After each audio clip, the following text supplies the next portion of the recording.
Eu quero convidar o irmão Ademar para que venha à frente. Vamos dar continuidade então àquele trabalho que ele começou pela manhã, as bases que ele já nos apresentou, e também convidar o irmão Rui Mestre, que vai também nos ajudar nesta hora para a gente transformar esta.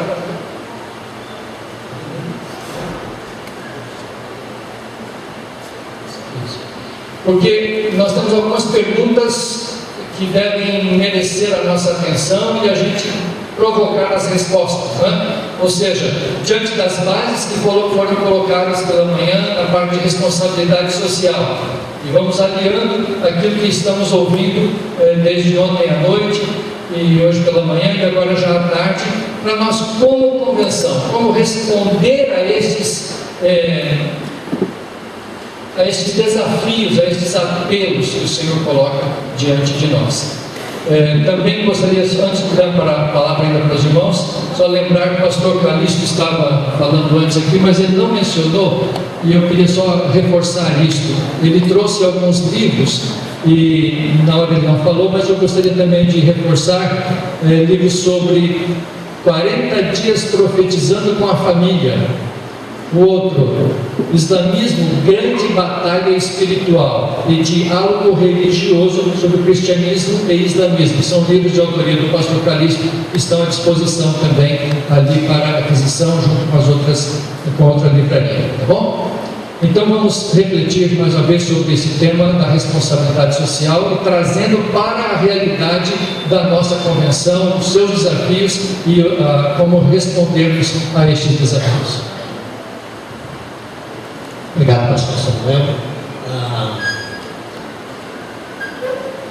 introdução foi muito bem feita, pastor Samuel, muito obrigado.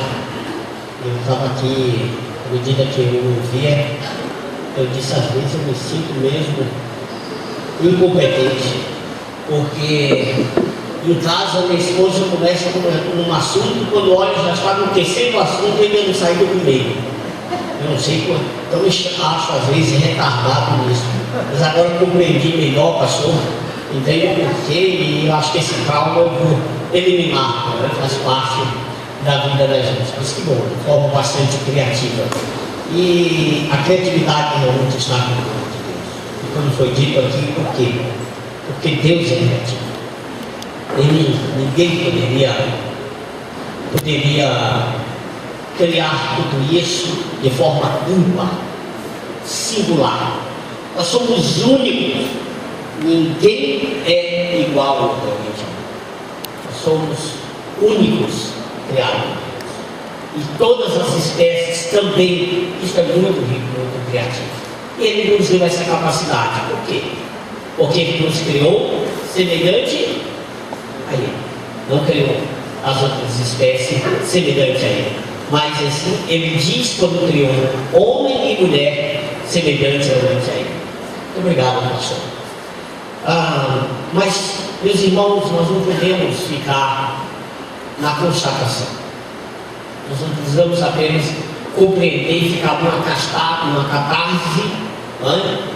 E elaborando e reelaborando e pensando, mas nós precisamos sair da inércia. E construir o novo, ele não é fácil, porque nós temos que romper com paradigmas, nós temos que romper com cultura, com hábitos que nós estávamos acostumados, e o novo, ele nos põe medo. A gente tem medo do novo, porque o velho, que é o antigo, que nós já estamos acostumados, até de olhos fechados a gente consegue fazer, mas o novo não. Nós vamos aprender novas ferramentas, são outras emoções e assim por diante. Então Deus nos desafia sempre nós mudarmos, pensarmos realmente diferente e não criticarmos quem realmente está fazendo. Eu queria fazer um desafio, eu queria convidar o irmão Rui, presidente desta convenção, por gentileza,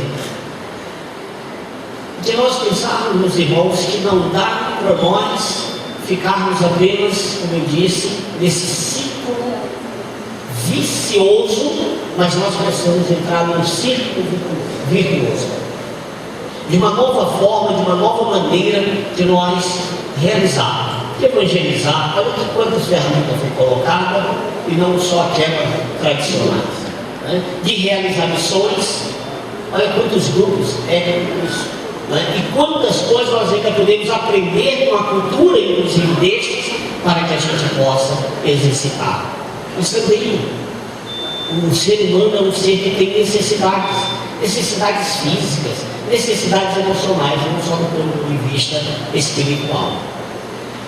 E eu estive pensando, meu irmão, nós precisamos construir uma nova declaração de fé.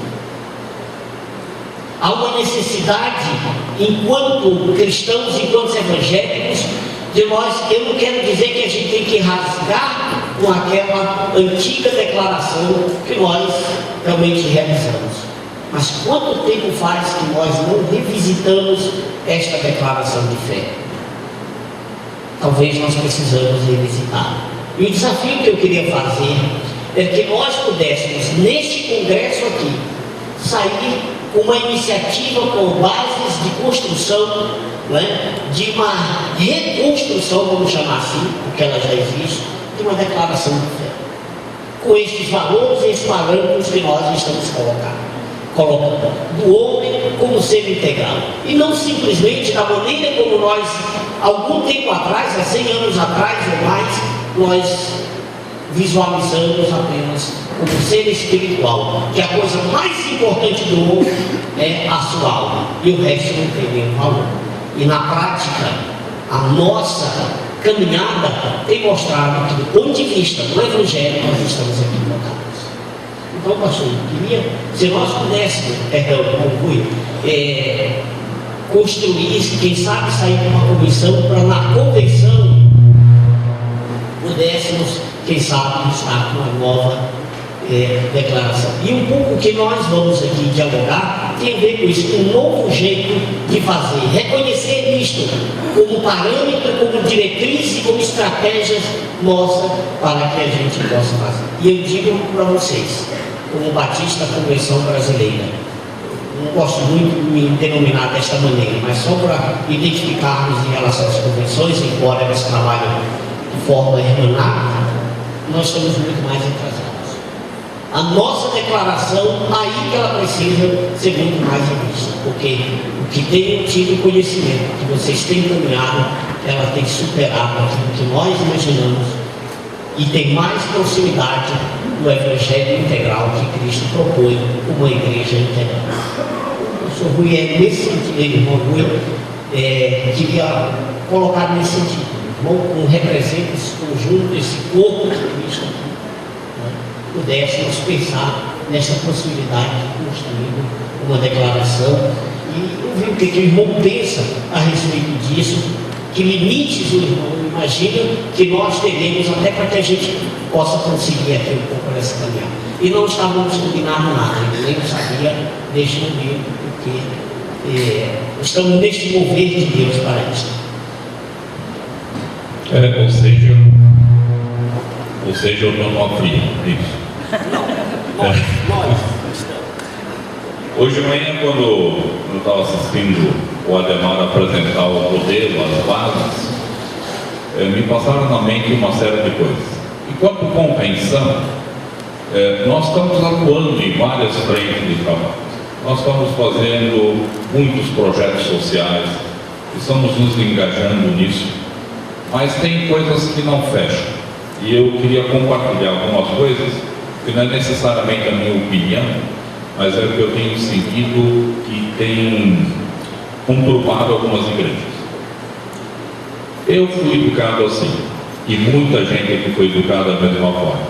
Meu pai e minha mãe se preocuparam para que eu vivesse dentro dos muros da igreja, longe do pecado, do demônio e dessas coisas mundanas que um bom cristão não pode ter. Assim, eu estava ocupado todos os fins de semana, todos os feriados, junto com os irmãos da mesma fé. Isso foi muito bom para a minha formação, foi muito útil, e eu nunca tive amigos verdadeiros no mundo. Assim fui preservado de um monte de coisas que eu nunca experimentei. Muito bem.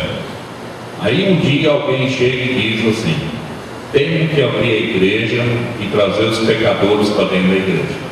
Não dá, irmão. Como é que eu vou trazer esses irmãos pecadores para dentro da igreja? E quando tentamos, eles roubaram dentro da igreja, eles entupiram os banheiros dentro da igreja, eles começaram a falar palavrão nos lugares errados, eles bateram em filhos e netos de irmãos da igreja. E como é que a gente convive com isso? Não é difícil aceitar o modelo que você apresentou hoje de manhã, mas o sentimento no coração, isso eu sinto que as igrejas estão sentindo hoje, é o seguinte: na prática, não dá para converter antes, fazer um berçário de conversão e trazer semi-pronto para dentro da igreja, para que eles não causem tamanho estrago no nosso meio. Que excelente provocação, né? E coloca diante de nós. Meus irmãos, é isto. A educação que nós tivemos foi na igreja para dentro, nas quatro paredes. É difícil nós pensarmos e nos contaminarmos lá fora. E Cristo colocou um desafio para cada um de nós. Está lá nos evangelhos. Vós sois o sal da terra. Não foi do céu, é Deus lá da terra. Porque nós estamos aqui, nós que temos que influenciar. Eu não vou fazer aqui apologia discutindo a propriedade do sal, porque todos nós conhecemos. Por que ele nos desafiou, vocês? Porque nós vamos ter que romper. Para eu ser sal da terra, eu vou romper com paradigmas. Conta-se uma história. 3 gerações. Uma jovem recém-casada convidou suas amigas para a primeira refeição, demonstrar que ela aprendeu a cozinhar, e chamou suas amigas. E o cardápio, ela imaginou que seria mais fácil para ela fritar, né, algumas linguiças. Era muito mais fácil. Então, pegou a caçarola, a frigideira, e fatiou toda a linguiça. Preparou com cebola e fez todo o tempero que fosse necessário. E aí as amigas perguntaram: mas por que você fatiou a linguiça e você não colocou inteira ali na caçarola, na frigideira? Ela disse: porque minha mãe me ensinou assim. Em uma certa ocasião, essas amigas da filha, convidadas pela sua mãe para um jantar, uma refeição, adivinha qual era o cardápio? Linguiça. E observou que a mãe procedeu igual à filha, fatiava para poder assar ou fritar. E elas perguntaram curiosas: olha, fomos à casa da sua filha, ela fez igual, e aí vemos que a senhora faz da mesma maneira. Mas por que a senhora não põe inteira? A linguiça é mais fácil, mais prático. Depois cada um fatia do tamanho que quer, tira um pedaço que quer. Eu disse: porque minha mãe ensinou assim. Em uma certa ocasião, todas estas pessoas, amigas, filha e mãe, vai para a casa da avó. E adivinha o cardápio da refeição? Isso mesmo que você pensou. E observava, curiosamente, que aquela senhora colocava inteira a linguiça, né, na frigideira, na caçarola. E fritou tudo direitinho, colocou na mesa e serviu para as pessoas fatiar e tirar um pedaço. As meninas disseram: tem alguma coisa errada. Olha, eu fui na casa da sua filha, ela fatiava a linguiça e dizendo que aprendeu com a mãe dela, com a sua filha. Fomos na casa da sua filha e ela disse que aprendeu com a senhora. E a senhora não fatia, coloca inteiro. Aí disse: meu filho, porque naquela época as caçarolas eram tudo muito pequenininha, então não dava. Então eu tinha que fatiar para caber. Meus irmãos, às vezes nós continuamos nas caixinhas E não queremos sair das caixinhas, porque isso nos incomoda, porque aprendemos desta maneira, porque aprender diferente, fazer diferente, vai nos causar realmente incômodo. Não vamos ter medo, sabe por quê? Porque é o Senhor, Ele nos contextualiza, Ele nos prepara, a sua mensagem é sempre atual e pronta para isso. O desafio está lançado para que nós pensemos, enquanto cristãos, de nós, talvez, porque eu citei a declaração, porque é tão simbólico para a gente, embora às vezes não lembremos, mas ali está dito, né, o que pensamos, como nós devemos agir, como nós realmente devemos proceder, qual é realmente o centro da nossa mensagem. Então é um pouco esse desafio. Muito obrigado. Desculpe, tá? Não sei se não quer mais uma palavra. Ontem, a Irene, minha esposa, e eu ficamos muito felizes. Resolvemos um problema doméstico.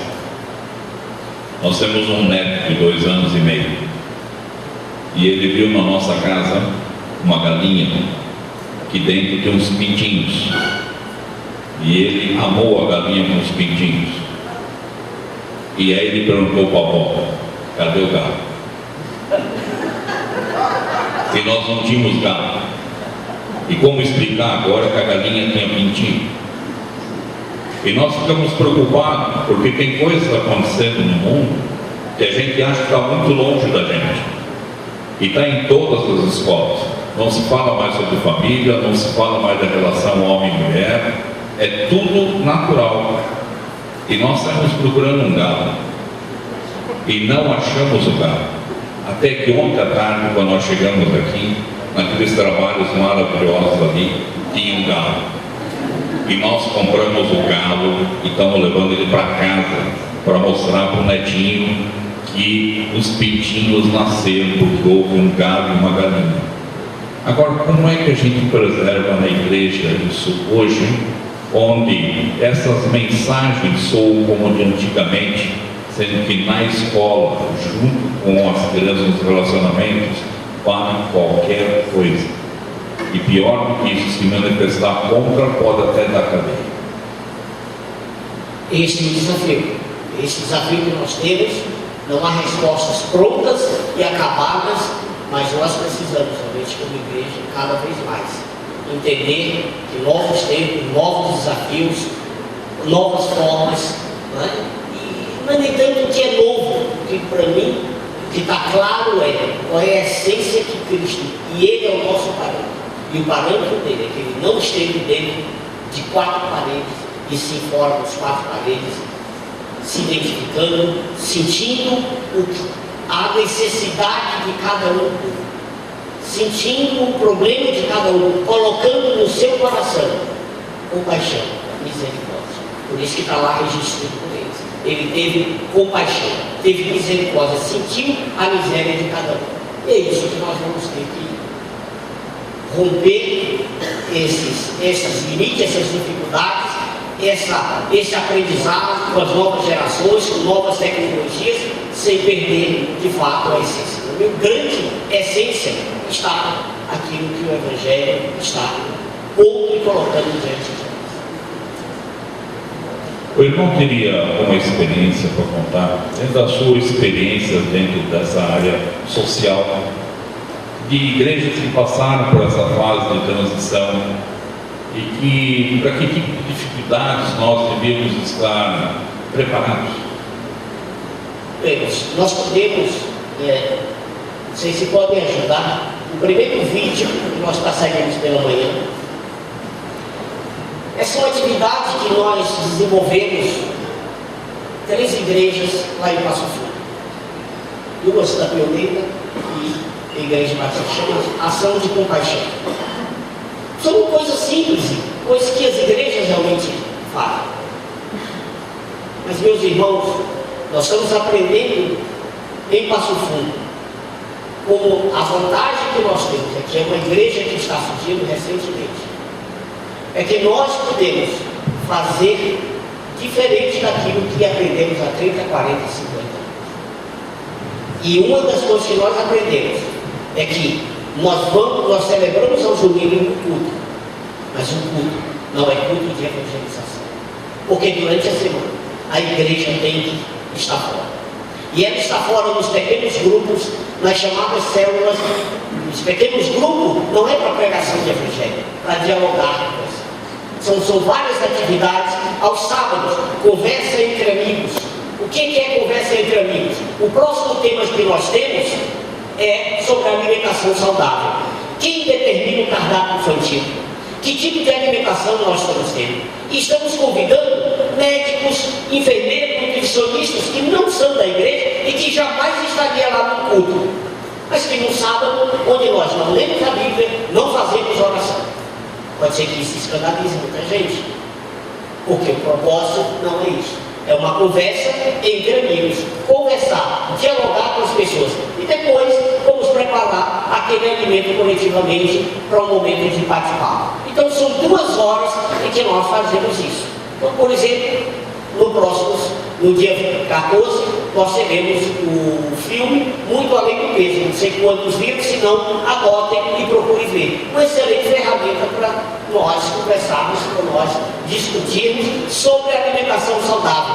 Por que a igreja não discute o tipo de alimentação que nós estamos não só produzindo, depende de quem está produzindo, mas o que nós estamos ingerindo? Então essa é uma mensagem relevante, ela é importante, as pessoas vão perceber, esta é uma igreja diferente, que ela não só diz que eu sou pecador, mas ela me ensina a viver qualidade de vida, a ter uma vida saudável.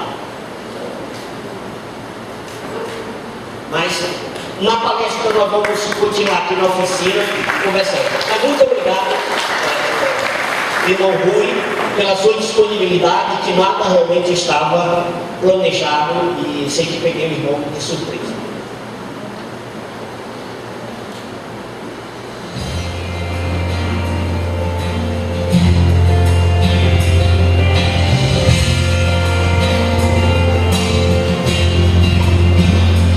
Eu não vou parar, a estrada é muito longa.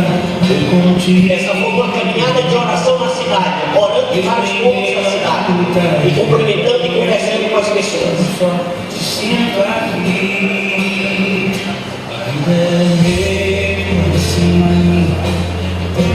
Foi realizado uma pioneira e a primeira igreja do pastor Laerte, né? A sua esposa do estado. A igreja do pastor Arezzo, né? A missão, né? Assim que chama. Os problemas tentam me abater. Eu me lembro grande, eu sou meio. Eu tenho um chamado, eu chamo me calar. Eu tenho um chamado, o evangelho anuncia que eu fui escolhido. No ventre da mamãe eu sei que Deus conversar com as pessoas, não tem nada melhor. Dialogar com elas.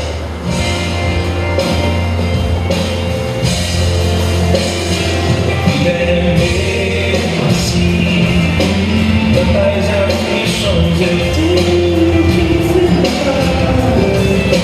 O Senhor está sempre a me proteger.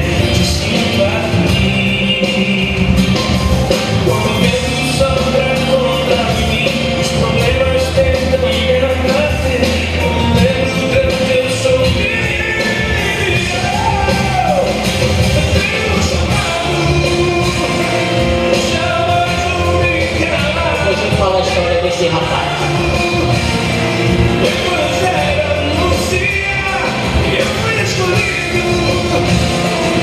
No ventre da mamãe eu sei que Deus não me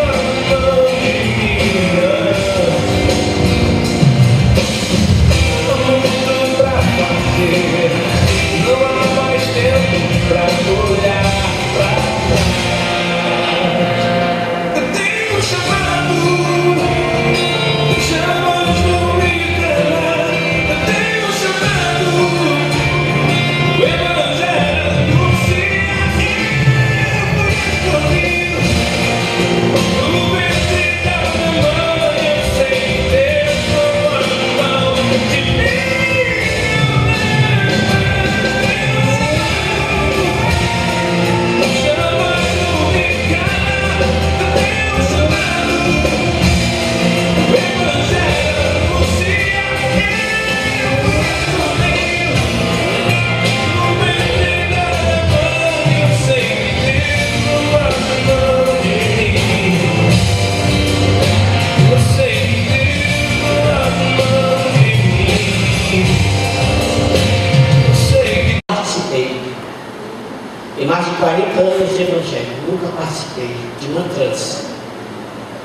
no formato como que nós fizemos.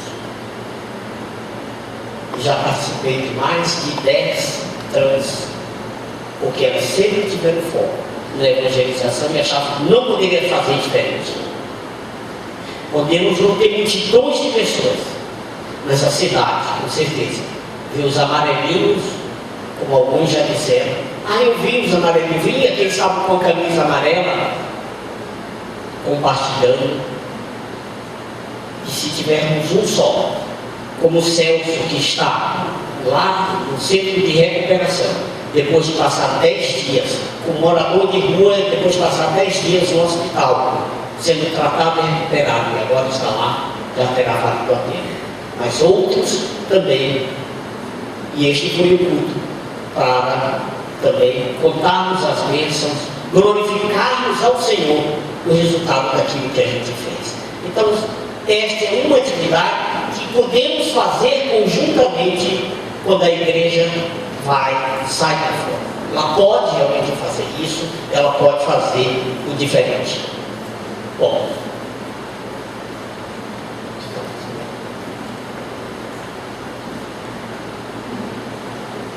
portanto, meus irmãos, a gente não voltar lá no texto lá de Tiago 4, o 5 nos diz: sejam meus imitadores de Deus. Sejam imitadores de Deus como filhos amados e vivam em amor, como também Cristo nos amou e se entregou por nós, como oferta e sacrifício de aroma agradável a Deus. Sejam imitadores. Nós temos que imitar quem? Imitar Cristo. Não tem outra maneira nossa. Nós temos que imitar, de fato, aquele que nos ensinou.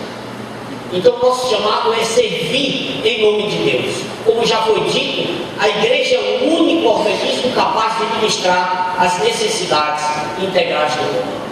Como agente de transformação, uma assembleia para fora, uma igreja para fora, que ela traz esperança.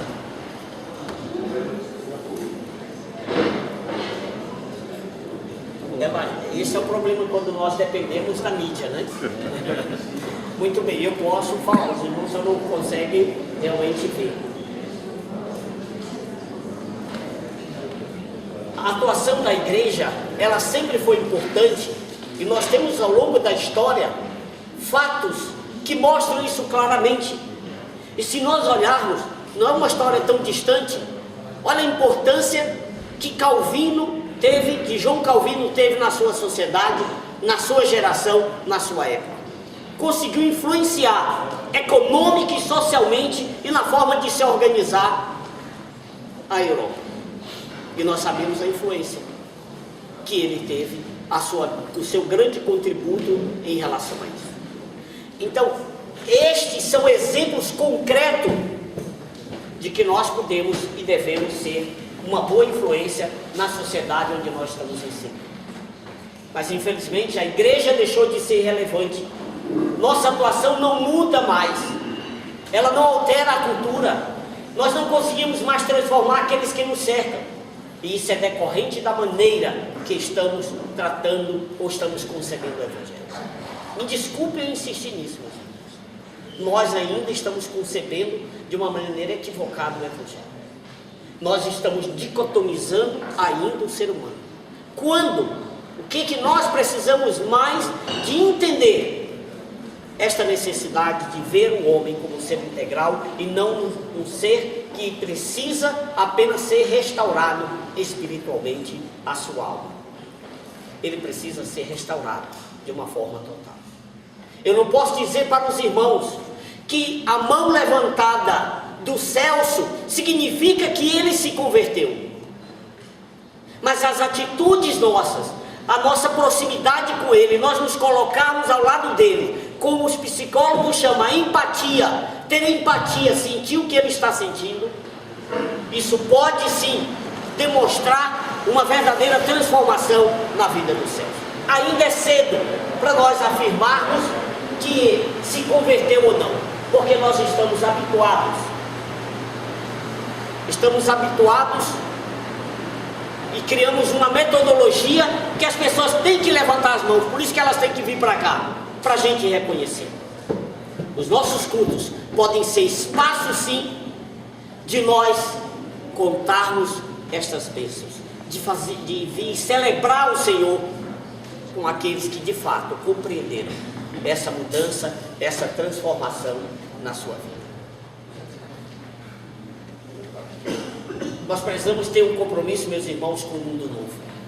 Este mundo, nós nos acomodamos porque o Senhor nos diz que o mundo jaz no maligno, mas Ele não diz que o mundo tem que ficar no maligno, tem que ser dominado pelo diabo. Ele não disse isso, muito pelo contrário, nos deu o conteúdo, as ferramentas e a metodologia como nós podemos ter. E a metodologia mais eficaz é nós sentirmos o que o outro está sentindo,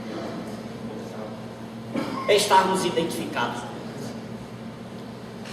O compromisso com a construção da cidadania não contraria os valores do Evangelho, antes reafirma nossa posição como cristãos no mundo marcado pelo descompromisso com o próximo. Vós sois o sal e vós sois a luz. Vamos começar.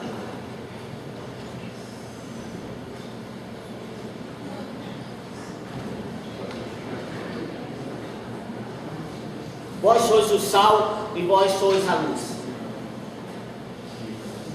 Não se esconde a luz, se não é luz.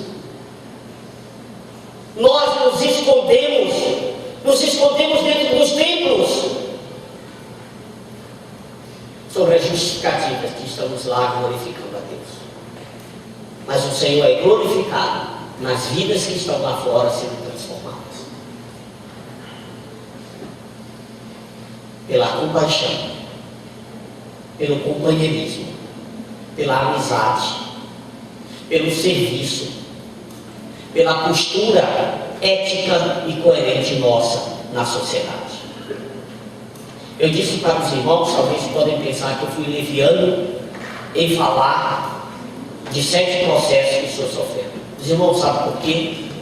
Porque quer queiramos ou não, o inimigo tem suas armas.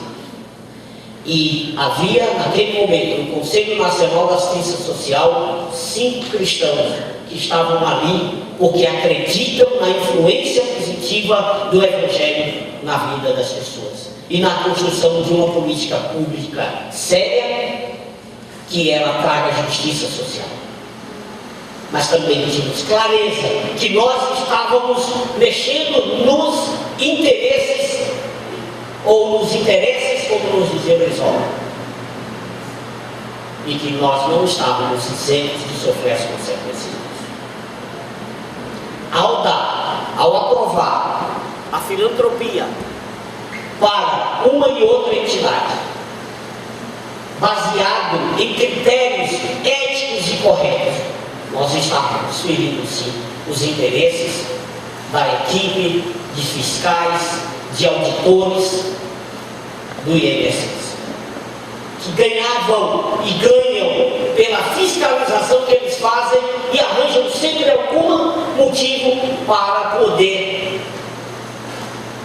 penalizar ou multar uma instituição que, se elas não tivessem realizando este trabalho, a situação ainda seria muito mais grave no nosso país. Não é porque a política pública implementada pelo governo ela não é suficiente. E tem um relatório do Banco Mundial que diz: não teremos política pública suficiente para atender toda a população. Há que se excluir. Por isso que nós temos política pública de uma verdadeira eugenia social, ou de uma eutanásia. Às vezes tem que deixar morrer para que o outro possa viver. E nós não podemos aceitar, porque este não é o propósito de Deus. E neste sentido, nós sofremos as consequências. Mas isso não inviabilizou de nós continuarmos o trabalho para os irmãos entenderem. Então, para vocês terem a filantropia, para o Colégio Batista ter a filantropia, para o Hospital Einstein em São Paulo ter a filantropia, a UBRA e várias outras organizações, nós começamos a parametrizar, mexer onde não deveria mexer, no vesteio. E quando a gente mexe, pode ser mordido por mariposa. mas podemos ser mordidos como fomos mordidos, como a palavra nos diz. Podemos ser perseguidos, mas não somos derrotados, porque é o Senhor que mantém cada um dos seus filhos. Então não tem porquê nós temermos, meus irmãos. Nós temos que seguir em frente. Eu queria agora, como exercício nosso, bem prático, nós vamos ver um vídeo.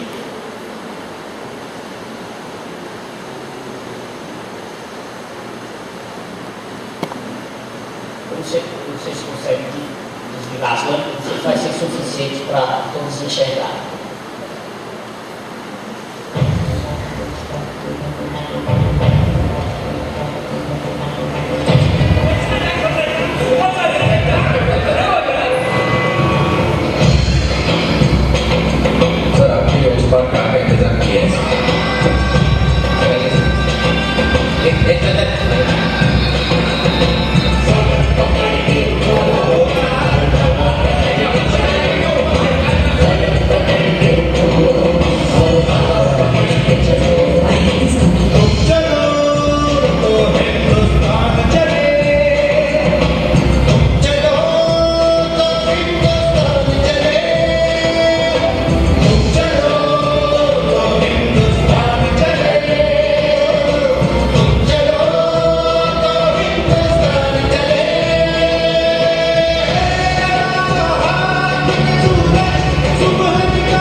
Esse vídeo diz alguma coisa para você?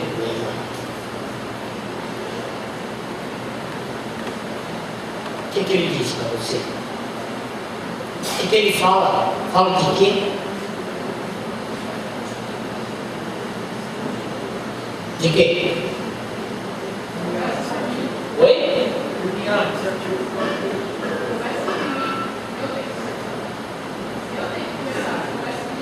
Começa comigo. No meio do caminho tinha uma árvore. Tinha uma árvore no meio do caminho. Uma criança pode mover uma árvore? Pode? Não. Não. Uma criança não pode mover uma árvore, meus irmãos. Quebrou ou não o paradigma?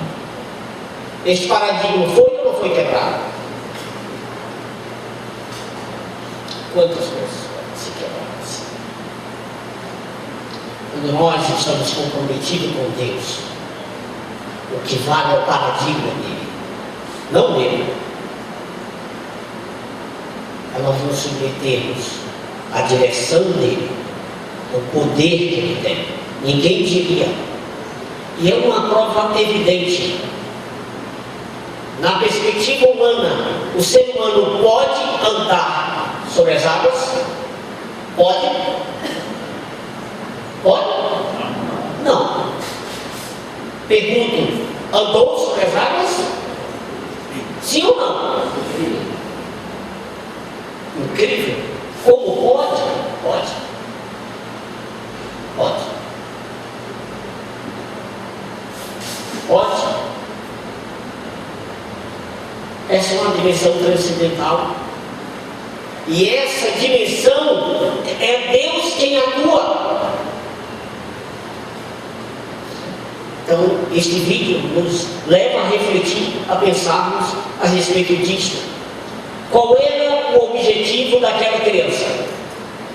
Qual era o objetivo? Qual é o objetivo dela? Oi? Não.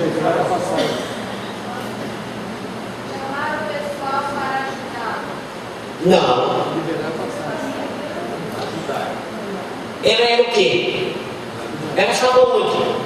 No transporte. Qual era o transporte coletivo? Ela tinha um objetivo, qual era? Ir para a escola, só que no meio do caminho tinha uma árvore. O objetivo dela era a escola. Interrompeu a viagem porque tinha uma árvore no meio do caminho. A autoridade, os outros, o problema não é meu, acordaram no final.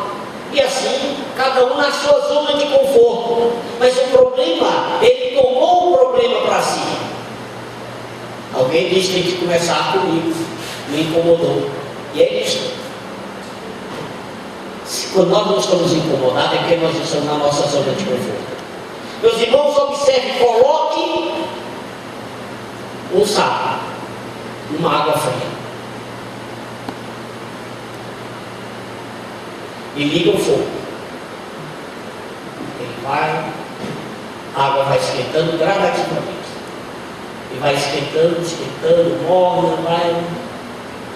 Mas ele está tão relaxado que quando esquenta de verdade, que ele sente, ele não tem mais forças para saltar. O contrário, pega uma água quente e joga para ver se ele não pula. Muitas vezes nós estamos assim. E esta criança, ela precisava de fato chegar na escola.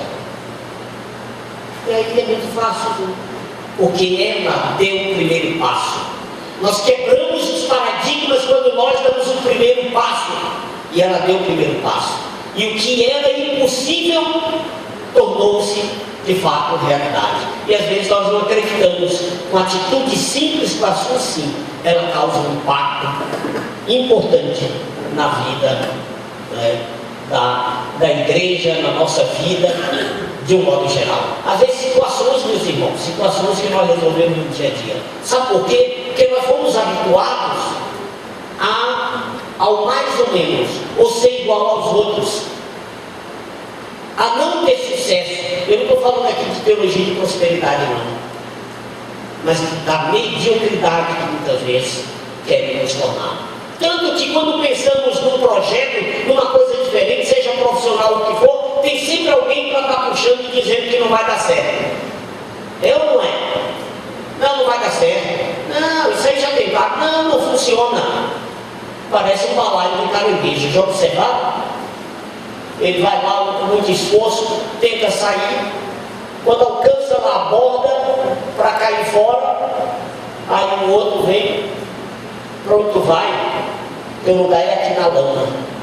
Então, às vezes, nós agimos desta maneira também. Então, pensando de forma prática, o que a igreja pode fazer? O que ela pode realizar e desenvolver para que se torne relevante no contexto da comunidade da qual ela está inserida? Tem que promover uma educação para a cidadania no âmbito eclesiástico. Ou aquilo que nós já vimos, não é? Que Castro nos ensina. Nós podemos ter as nossas estruturas. Eu já sei que a gente já faz isso, usamos as nossas estruturas, mas nós temos um problema ainda, meus irmãos. Qual é a motivação nossa quando nós usamos as nossas estruturas para realizar um programa social? Qual é a nossa motivação? Qual é a principal motivação nossa?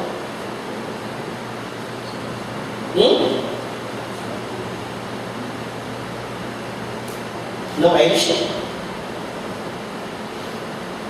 Nós queremos que ela se converta. Nós precisamos realizar atividades que ajudem a transformação do ser humano, como todo. Levantar a mão quando o Senhor diz: nem todo que me diz Senhor, Senhor entrará no reino dos céus. Isso é um alerta muito grande para nós estarmos atentos. Se nós não dermos demonstração de transformação em nossa vida, e ela se dá neste processo de empatia, de relação, de sal, luz, de fermento no meio onde nós vivemos, de mudar, de transformar. Só existe corrupção porque nós, como igreja, não estamos agindo adequadamente. E às vezes, por nome de igreja, nós também nos submetemos a esse tipo. Contribuímos para a manutenção do status quo.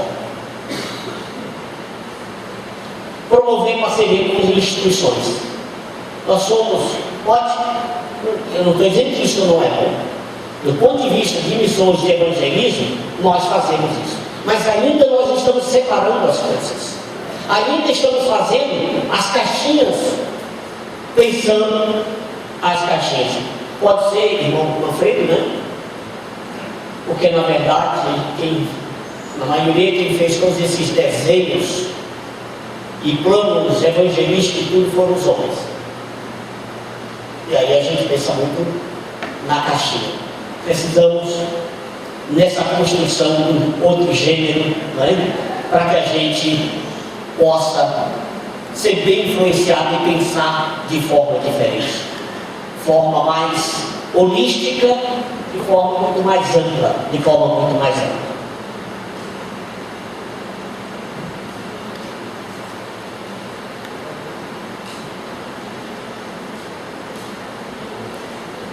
Na promoção dessas parcerias com instituições, nós podemos, e aí ela tem um leque de várias atividades que nós podemos estar realizando. E tem igrejas que têm experiência. Eu não tive oportunidade, mas ao dialogar com o pastor Laércio, sei que a esposa está aqui, 5 minutos, que a sua esposa está aqui, mas uma das coisas que eu estava vendo, olha o desafio que nós temos muito grande aqui em Passo Fundo. Eu vou dizer para vocês, a pioneira está ali próximo do hospital da cidade, do hospital municipal e do São Vicente. Passo Fundo é o terceiro polo médico do sul do Brasil. Que oportunidade nós temos de serviço.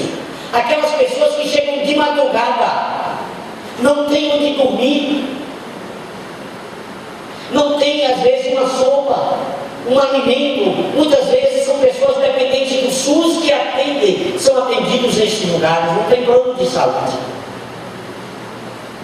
Independentemente da gente abrir a Bíblia e dizer porque Deus amou o mundo de tal maneira que deu seu Filho unigênito, nós podemos dizer tudo isto, amando, tendo compaixão e misericórdia dessas pessoas, prestando serviço, estando ali ao lado, conversando com ela, o drama que ela está vivendo emocional com relação à doença que enfrenta, ou do seu filho, ou do marido, ou de alguém da família. Tenho certeza, esse é um desafio que nós em Passo Fundo vamos querer enfrentar, entende? Já conversei com o pastor Del, e eu acho que já existe iniciativa entre as 3 igrejas que já podem e nos facilitar em relação a isso.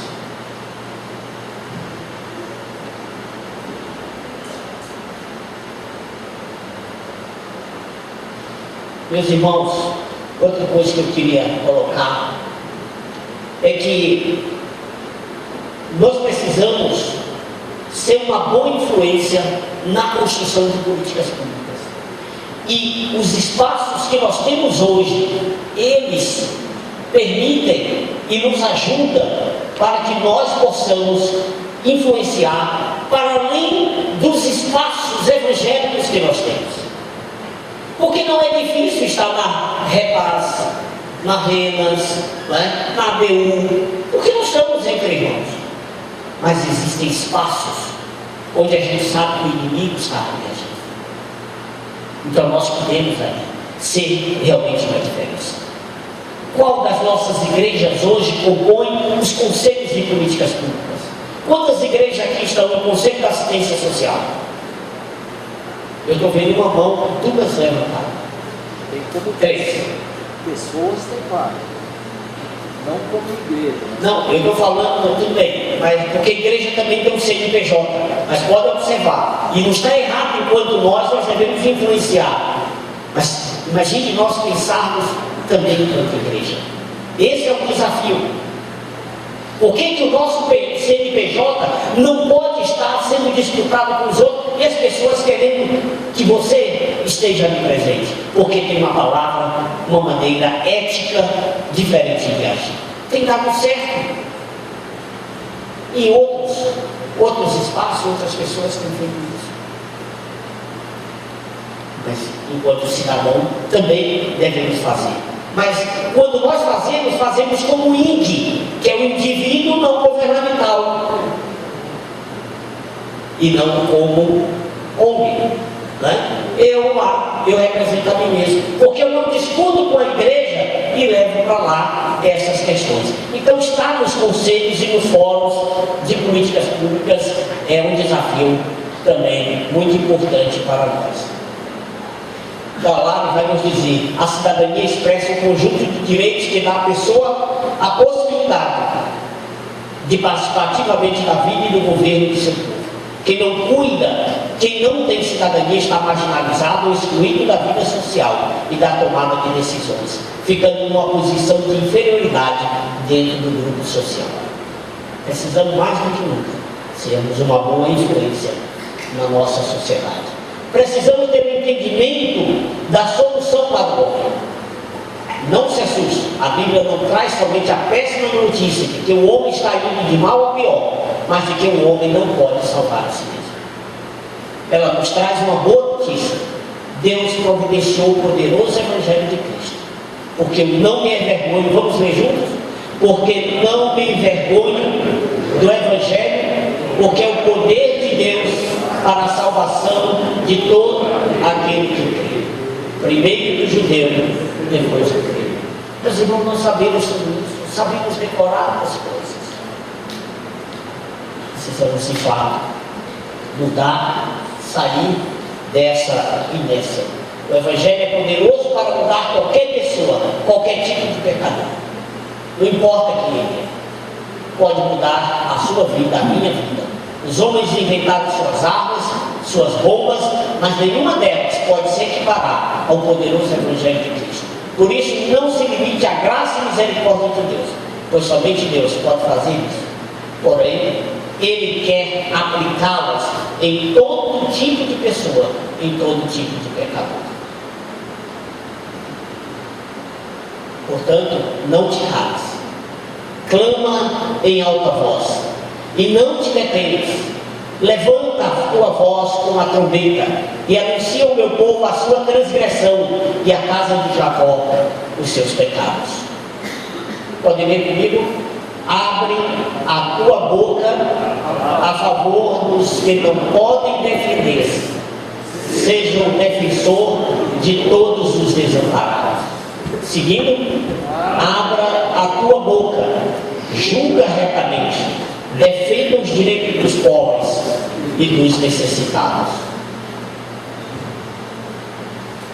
Muito bem, meus irmãos. Eu encerro aqui, eu sei que o nosso tempo é bastante longo. Coloco minha discussão nos intervalos, enquanto estiver aqui durante o dia, para a gente dialogando. Sei que em 40 minutos são muitas informações para a gente realmente colocar, mas eu fiz uma opção de trazer do ponto de vista bíblico do Evangelho, para que a gente não tenha dúvidas e não tenha receio de fazer o diferente. Por quê? Porque isso é ordem do nosso Mestre.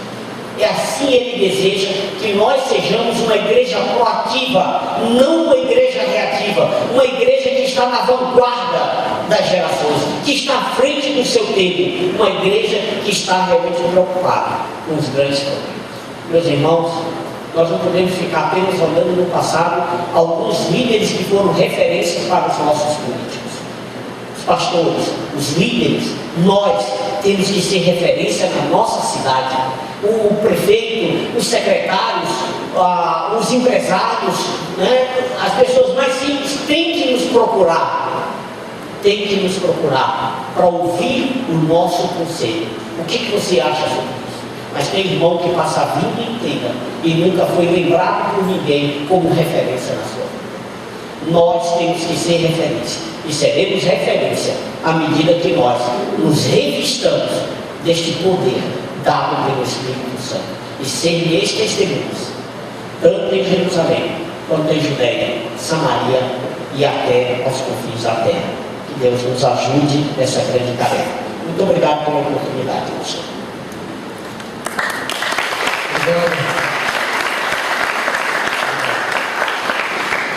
Obrigado, irmão Ademar, pelo desafio, o Rui, por contextualizar para a nossa realidade.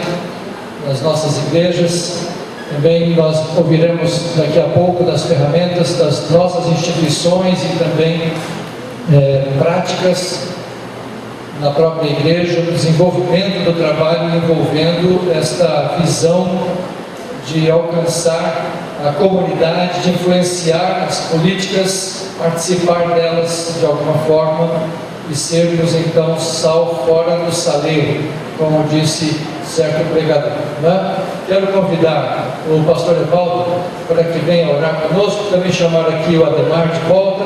O irmão Ademar retornará hoje à noite, então ele já não estará conosco amanhã, mas ainda vai estar até o final do culto da noite. Como o culto é um culto festivo de celebração do aniversário da igreja, talvez não tenhamos a oportunidade de agradecê-lo naquele momento. Nós já queremos deixar essa palavra de gratidão também ao trabalho do irmão e desejar uma boa viagem no retorno. Pastor Sebastião, muito obrigado também por ter trazido e também ao levar de volta em segurança o nosso vereador.